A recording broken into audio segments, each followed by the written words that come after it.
My question is for the chair of the Senate's Internal Economy Committee, Senator Marwa. Senator Marwa, last Friday, senators and Senate staff received a memo from CEBA announcing the reopening of the Senate gym and yoga room in Victoria Building. I didn't even know we had one of those.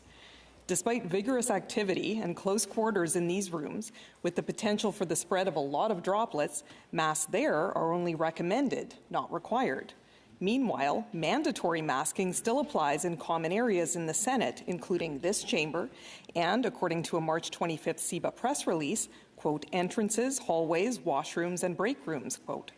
Why the double standard? Senator Marwa. Thank you, Senator, for that question.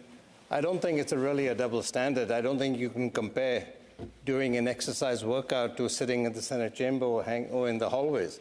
There you're going through an exercise, you are exhaling, and to me, and this also recommended that masking should be required unless you can keep the 2-meter distancing.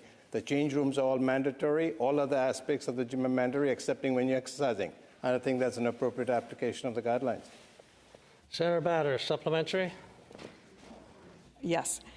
Senator Marwa, the broadcasting agreement between the House of Commons and the Senate uses House of Commons resources for broadcasting Senate committees and gives the House of Commons priority access to resources when both chambers need access at the same time.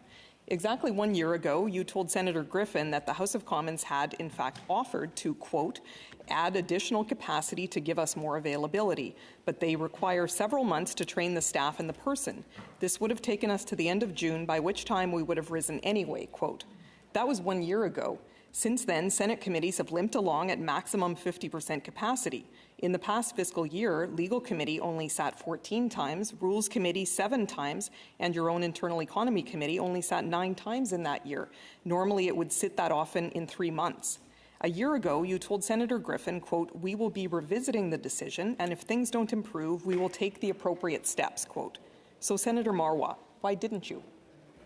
Senator Marwa. Thank you, Senator Batters. I think that's a fair question, but I think we've heard time and time in this chamber that the bottleneck is not technicians, is not broadcasting services, is not anything, or clerks or capacity. The bottleneck is translation and interpretation services. We did increase capacity last year. We hired one more, I think it's called an MMS technician, and which the House of Commons offered us. We went from, I think we hired one that allowed us to go from 2 simultaneous virtual meetings to 3.